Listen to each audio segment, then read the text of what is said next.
I'm back with another one. So for you guys that know what this is going to be pretty interesting to test out because I've been looking on YouTube and looking, and I haven't seen anybody install one of these on a 150, and they don't even make them for the 150. So I'm just doing a little experiment, and if it worst comes to worst, if it doesn't work out, I always got that 250 there I can use it on. But they make these slavens easy idle screws for the 300s and the 250s, but I'm going to try it on my TE 150. And the reason why I'm trying it is because from what I read, you raise the idle, I don't know if it richens it up or anything, but they say it might, and it makes the bike start a lot easier, and it could potentially give you a little bit more bottom end. And we know on these bikes, if you get any bottom end, it'd be great. But my real main reason is because the idle's super low, and when the bike is really warm, and me and the guys are riding and we stop to let everybody catch up, and I go to use the start button again, the bike, like, it'll just crank and crank and crank and crank. It won't turn over. Sometimes I gotta kick start it. And then same thing when I'm racing, is what I really don't want to happen is in between the rows that go, we start our bikes, as you all know, warm up the bikes and shut it down. I've had it happen to me where the bike just wouldn't start because it was just too warm, and it wouldn't start even if I was giving it gas or not giving it gas. Didn't matter, because whatever, maybe the idle's too low, or maybe it's not getting enough fuel, maybe it's too lean, I don't know. But I'm hoping this little thing's gonna fix it. And I don't even know if it's gonna work because they don't make these for the 150. I don't know if all the holes are the same size, but we're gonna find out, and hopefully it works out. So stick around. Oh, make a liar on me, it won't start now.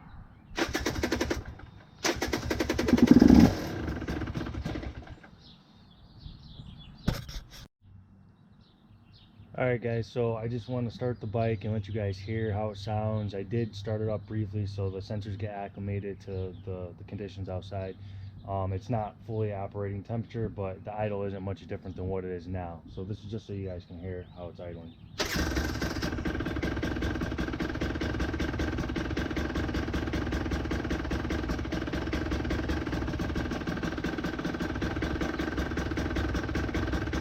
As you can see, it's very low and chuggy, so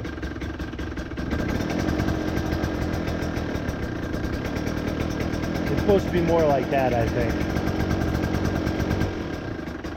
So again, that's the reason why I'm doing this, because this bike just will not start once it's warm sometimes. So I think the idle's too low. And another thing to mention, I've read on the forums, people are saying do not do this easy mod to the 2020s because it sets off the check engine light or something, because the computer is supposed to readjust. I don't know, but some people said they have done it and it worked mint. So again, I'm testing this out on the T150, and I'm gonna let you know if the check engine light comes on or if it works mint, if the screw fits into the hole. So we'll see. Alright, so the first thing I'm going to do is I'm going to pull this pipe off because I just need more working room. So I'm going to pull these two springs out, and where I'm looking to go is right in there. So I need as much room as I can. I'm not going to pull the throttle body out. They say you should, because that grub screw is Loctited in there, a red Loctite. But I'm going to test my luck, because some people said they turned the throttle body and it was able to come out. So we'll see. I'll try something new, but I'm not going to record me doing this stuff. I'm just letting you know step by step what I'm going to be doing. Okay guys, so I just want to brief you real quick. There is a bolt here, and there's a bolt up here that's holding the expansion chamber on. Also, this is what the assembly looks like. This is the cover, and there was one screw up on top, and then it just clips in at the bottom. And from what I understand is after you install this easy screw, which that's that, I don't know if you can see, but there's the grub screw right there everybody's talking about, and it pushes up on this lever right here. So I guess after you install that easy screw mod, you have to drill this cover out for it to fit a little bit. But I'm gonna try to move that that throttle body or carb, whatever the hell you want to call it. I'm gonna try to move it up so this hole, entry hole, faces me, and I can get, you know, my tool in there to extract it. So stay tuned. Alright guys, I'm just gonna show you if I was able to turn this up without pulling the subframe out and pulling the throttle body out. But I'm not gonna lie, it was a little bit of a pain in the balls. This, there's oil injection, I believe it's a solenoid. You can see the screwdriver on it. Well, there's a hose here that kind of gets in the way, if you could see that. But if you take a bigger screwdriver, like I had this, and I pried up against this and this housing here, just slightly, not anything to break anything, you can actually get this by it. It's a little bit of a pain in the butt, and then you got these little keyhole grooves in here that kind of keep the throttle body you know, from shifting back and forth. You have to like kind of pry the rubber keyhole mounts out of the way as you're turning. You know, you got to do one thing at a time. I was going back and forth on both sides of the bike to try it, but I was able to get it. And now the trick is, I guess you're supposed to, well, first I'm gonna figure out exactly what fits in there, because people say they're two different sizes or two different options. But I'm gonna see exactly what fits in there, and then you're supposed to heat that up because it's Loctited in there. So I'm gonna figure out how I'm gonna do that.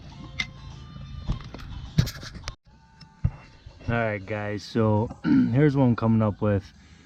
So I know, I forget the exact size that I seen on YouTube people were doing. It was like a T something, but some people were saying it was a hex head or an Allen key. This is literally the only thing that fits in here. They made it so you can't use any kind of attachment. You can only use like one of these Allen keys. And I shined the light in there, and it does look like a hex, but this fits pretty snug. There's a minute bit of movement, which makes me a little nervous, but my plan is I'm going to heat it up really good and hope and pray that it moves. So I'm actually going to mark on here where exactly this is adjusted, so in case things just don't work out and the check engine light comes on, I want to know exactly where this was, so I can move it right back there if things just don't go according to plan. And how I plan on executing this to heat up that grub screw in there is, people were using like little torches and things like that, and you know, they were saying you got to be careful because you don't want to melt this plastic. But I seen somebody used a soldering iron, so I'm gonna get this nice and hot and keep it on there for a long time, and hopefully I could put that right in that grub screw, and the heat will transfer out throughout and melt the red Loctite. So I will let you guys know how I make out with this, if it works. So I'm gonna go ahead and mark this now. All right guys, so after a lot of fighting, I finally got this stupid little grub screw out. Let me just tell you, this is nothing to fuck with. This thing is in there, and I tried the soldering iron, which I have down here.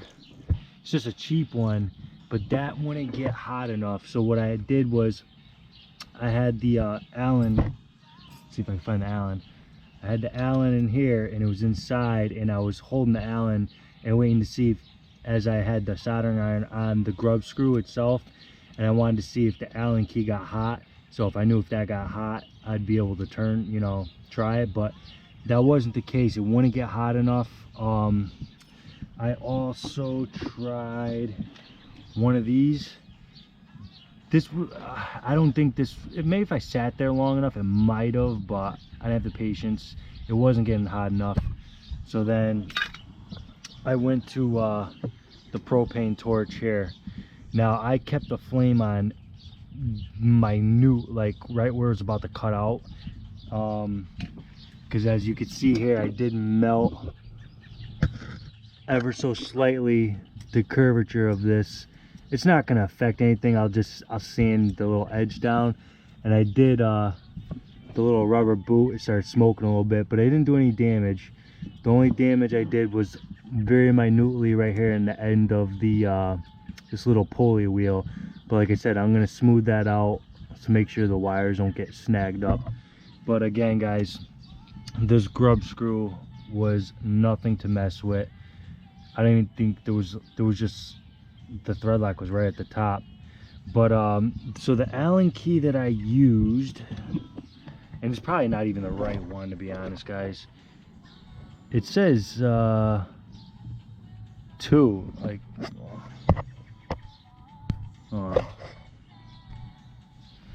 it just says 2. There's the 1.5 and then 2. I don't know what the hell that means, but T2, I don't know. But this is it. And what I ended up doing was I pushed it in there snug, and then so it would be in there, and then I took a flat pair of pliers. I know they say don't do it, but what I was doing was I was grabbing it right at the end, and then I was kind of pushing. I had my other hand holding right here, and I was putting force, and I was pushing. I was turning it ever so slightly, and the Allen key was flexing. It was actually contorting and twisting, but I kept my eye on it. I wasn't going crazy. I was just putting just enough pressure, and I saw the grub screw move slightly, and I just held the pressure, the torque right there, and then the force was slowly turning it. And then I'd grab another bite, and I would you know, do that again. Just, I didn't want to snap this thing, and I didn't want to strip it out. So right when this thing started flexing and torquing, I was letting, you know, it do its thing, where I was just letting the force kind of turn that grub screw in its own time, kind of deal. So it took a while, I'm not gonna lie. It did take a while, but I got it. So, you know, now I'm gonna see if this easy idle screw fits in here. All right, guys, so I'm back. Everything's installed. It took me a long time, maybe because I'm slow at everything I do, but you know, if you take your time and do it right, it pays off. So everything's installed, and I know people were saying they would turn this ear screw in, because I think mine was out like 3 turns. So I turned it in, and I came out 1.5 turns. But my bike's idling a lot better. It starts a lot quicker now. So let's give it a listen. Let's see.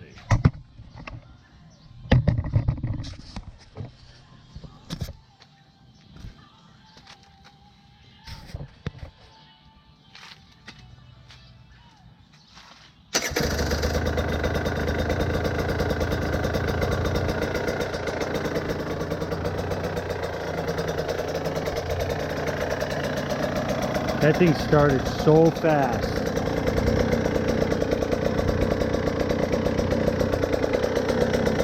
Idling much. I can turn up the idle even faster, but I don't want it too fast. But yeah, this thing started so fast. It was never like that before. Try it again. That is lightning fast. Lightning fast.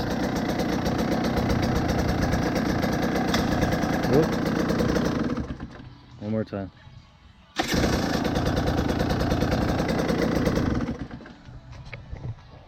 Well, there you have it, guys. It's worth it. It's worth it in my opinion. It works on the 150. I might do it to my my 250 here, but I don't know, because this bike starts really fast too, so it might not need it. But hopefully this helped you guys out. If anybody was thinking about doing that easy idle mod for the 150, it does work, and it made a hell of a difference on my bike. All right, see you in the next one.